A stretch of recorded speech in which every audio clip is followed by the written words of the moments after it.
کله چې د یهودي زنانه هغې حمل شي نو د هغې سره داسې وکړي چې هغه یو ځان له ځای ته بوځي چې کله 4 میاشتو نو د هغې د حمل ټیم زیات شي نو هغې ته جدا کمره ورکړي هغه کمره کې هغه کینی او د هغې د خوښې د دې زنانه د خوښې خوراک هغې ته راوړي هغه که بدبادام جلغوزه ده او که هر څیز دی خو چې کم خوراک دې ته پیدمني هغه ورته ورکوي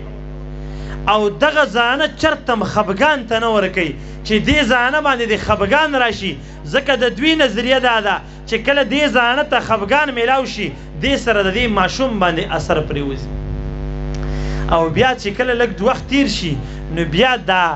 ډول باجو والا چې کومې دا سرنا والا دا راولي او یو خاص قسم آواز کې دغه زانه سره خواته د هغې خپل ستاره او خپل ربابونه وي او خاص یو آواز نارمل آواز کې هغې ته درس کوي د دې دپاره چې د دې کوم ماشوم دننه په دې خېټه کې دی د ده تربیت شروع کوي هغه د دنیوي آوازونو سره اشنا کول غواړي او بیا چې کله هغه پیدا شي نو د پیدایش نه څه بعضې ډاکټري کارونه وکړي او بیا هغې ته خاص تربیت ورکوي خاص خوراک ورته ورکوي یعنې زما غرض دا دی چې د مور په خېټه کې ماشوم وي او هغې لا 5 میاشتې نه شي وي چې دی تربیت شروع کوي د هغې او تربیت څه کوي د دوی څه خاص نظریات دی هغه هم درته وایم چې دا ماشوم دنیا ته راشي دا به داسې کس وي چې دا به زما د نظریاتو حامی وي او دا به زما د نظریات په ټوله دنیا باندې رایج کوي او زما او ستا د ماشوم څه صورتحال وي 10 کالو پورې خو موږ ته دا پته نه لګي چې دی کوي څه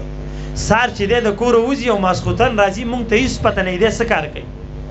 لا بیا تیر په تیره دا خبره چې دی د مور په خېټه کې او د ده د وجې موږ د مور سره بیا چې کوم دی دا قسمه رویه ساتو چې یاره دې ته خفګان مه ورکوئ د دې خفګان اثر دا په ماشوم باندې وي حاشا وکله دا خو لرې خبره ده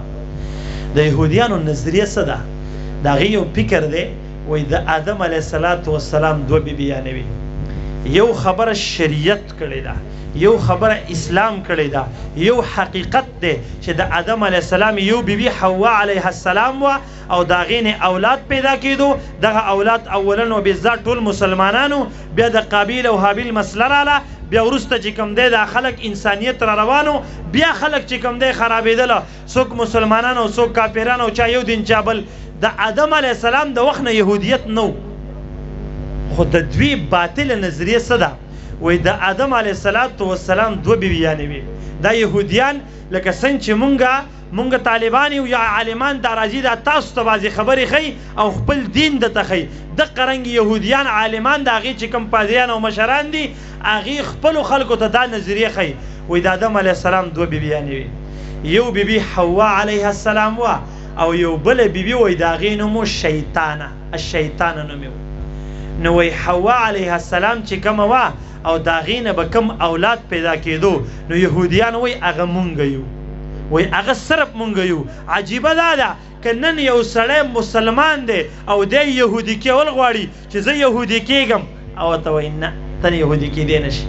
البته زما ایجنټ جوړېدی شي ما له کار کوه پیسې به مو مانګه تا ته میلاویږي زما خوښه باندې زما غلام شه چې ته څه به کېږي به خو زما دین نشي قبلولی یهودي به هغه چې وایي زمونږ نه پیدای نو هغې وایي د آدم علیه السلام دغه یو بیبي حوا علیه السلام وه نو وایي د دې نه چې کوم خلک پیدا و هغه مونږ یو یهودیان دا وایي او وایي دا بله چې کومه بیبي وه شیطانه نو وایي د دې نه چې کوم خلک پیدا کېده هغه اجانب دي اجنبیان دي اجنبي ویلی کېږي غیر د یهودي نه د یهودیانو په فکر کې چې یهودي نه غیر کوم خلک دی هغې ته اجنبیان وایي او بیا وایي چې کله دغه خلک پیدا کېدل د دې شیطانې نه نو وایي دې کې چې کوم روح راتو دا روح به د شیطانانو روحو او وایي په یهودي کې چې کوم روح راته دا من امر ربي دا الله د طرف نه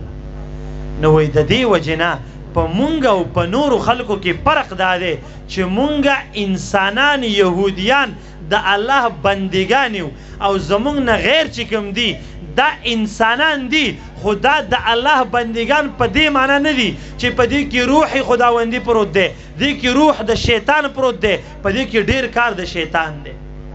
ما او تا د یهودیانو په نس شیطانان یو او بیا وایي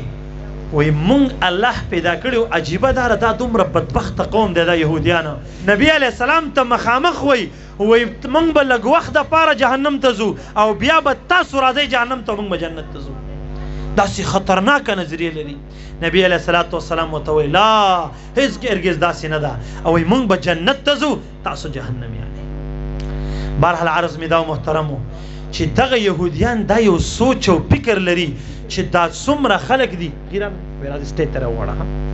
دا څومره خلک چې دلته دي دا وایي زمونږ غلامان دي او هغې خپل راتلونکي نسل ته دا فکر ورکوي چې زما استاد د یهودي نظریه دا ده چې هله به مونږ کامیابه کیږو چې د مسلمانان او د یهودیانو نه غیر چې کوم دي 27,000 مسلمانان نارینه و زنانه یا 2900 کسان یعنی 2900 کسان یا 2700 کسان مسلمان نارینه و زنانه وایي چې دا به زمونږ د یو یهودي غلامان جوړي په دې نظریه باندې هغې ژوند تیروي په دې نظریه باندې هغې فکر کوي شپه ورځ په دې سوچ کې دي چې مسلمان به زما غلام څنګه جوړ شي او مسلمان نن په دې فکر کې دی چې زه به مالداره څنګه شم ما ته به چې کوم دی پیسې څنګه میلاو شي ما ته به مال څنګه راشي د حنین نه یو ځل ډېر زیات مال راغی د جزیې مال چې کوم دی راغی صحابه سهار وختي خلکو ته پته ولګېده چې عبیدالله ابن جراح رضی الله عنه هغه د حنین نه روان دی مال ورسره دی سحر منځ نبی علیه السلام وکړو چې راتاو شو صحابه چې راچاپېره شو نبی علیه السلام وخندل ای صحابو معلومیږي دا چې تاسو خبر شوي چې عبیدالله ابن جراح رضی الله عنه د حنین نه روان دی تاسو مال لپاره راجمع شوئ هغې ورته وی او وی زه په دې نه یریږم چې تاسو به د فقر د لاسه خراب شئ زه په دې یریږم چې تاسو ته به مال ډیر شي تاسو به مال کې تنافس شروع کوئ یو بل سره به مقابله شروع کوئ تر دې پورې چې تاسو به هلاک شئ څنګه چې مخکیني خلک هلاک شوي دي الله تعالی دې مونږ او تاسو له په دې کړو خبرو د عمل کولو توفیق راکړي